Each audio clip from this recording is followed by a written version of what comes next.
మీ పూర్వీకులు మీకిచ్చిన ఆస్తి నుంచి ప్రతి ఒక్కటి మీరు అమ్మేసరి ఇప్పుడు ఓన్ హౌస్ లేకుండా ఉన్నారంటే, అది మిమ్మల్ని ఏ రకంగా అర్థం చేసుకోవాలో అర్థం కావట్లేదు.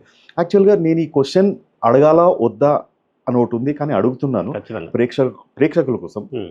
మిమ్మల్ని అండర్‌స్టాండ్ చేపియాలన్న ఒకే ఒక తపనతో హ్మ్. అడుగుతున్నాను. మీరిదంతా రాజకీయ లబ్ధి పొందడానికే హ్మ్. చేస్తున్నారా? రాజకీయంగా ఎదగాలని ముందు ముందు ఇంత మీరేదైతే 4, 5 కోట్లు ఖర్చు పెట్టానన్నారు గదా!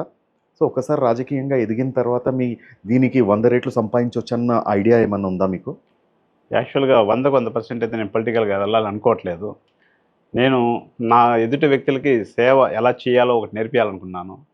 అందరూ తన వంతు తన ఎదుటి వ్యక్తికి సాయం చేసుకుంటూ వెళ్తే అందరూ ఉన్నతంగా లైఫ్ లీడ్ చేస్తారు. మంచిగా ఆనందం పొందుతారు. మనము ఆహారం తినడం కన్నా ఎదుటి వ్యక్తి ఆహారం తిన్నప్పుడే మనకు చాలా తృప్తి కలుగుతుంది. మనము ఉన్న ఈ జస్ట్ లైఫ్‌లో మనము ఎంజాయ్ చేయడం కన్నా ఎదుటి వ్యక్తిని ఎంజాయ్ చేయించడమే నా మెయిన్ ఉద్దేశం.